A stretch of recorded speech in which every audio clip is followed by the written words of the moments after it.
নুহাশপল্লীর নাম শুনলেই মনে পড়ে যায় হুমায়ুন আহমেদ স্যারের কথা।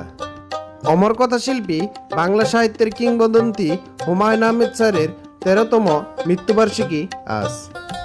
২০১২ সালের ১৯শে জুলাই আজকের এই দিনে ক্যান্সারে আক্রান্ত হয়ে নিউ ইয়র্কের একটি হাসপাতালে মৃত্যুবরণ করেন হুমায়ুন আহমেদ স্যার। আর তারই হাতে গড়া নুহাশপল্লী অবস্থিত গাজীপুর জেলার গাজীপুর সদর থানার পিরুজালি গ্রামে।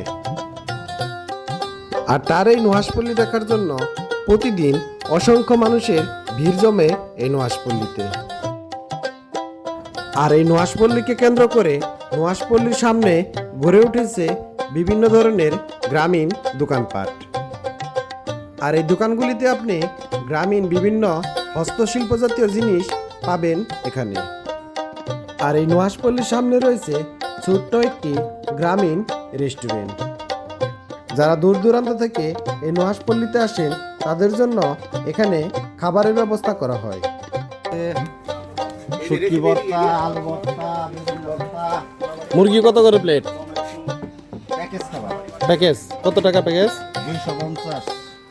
250 কি কি দিবেন? 250 আপনার দিমু 4 আইটেমের ভর্তা দিমু, ভাত দিমু, ডাউল দিমু, এক পিস মুরগি দিমু। ডিম দিবেন না? না, ডিম আলাদা। ডিমের ডাল আলাদা। কাঁঠাল দিয়ে মুরগির মাংস মামা গো এটার অর্ডার করতে হবে। সবাই কাঁঠালের বছরে আমাদের এই সব কিছু রাখবেন। এই সব তো এখনো কাঁঠাল বড়ই হয় না। মুরগির মাংস এইসব কিছু শুনেন, পাওয়াই যায়। কাঁঠালের কচুর করি মুরগির মাংস গরম, কাঁঠাল এটাও দিয়ে, সত্য। কাঁঠালের ইয়া হ্যাঁ, ঠিক আছে। পরেরবার খাবো আমরা এখনো কাঁঠাল বড় হয় না।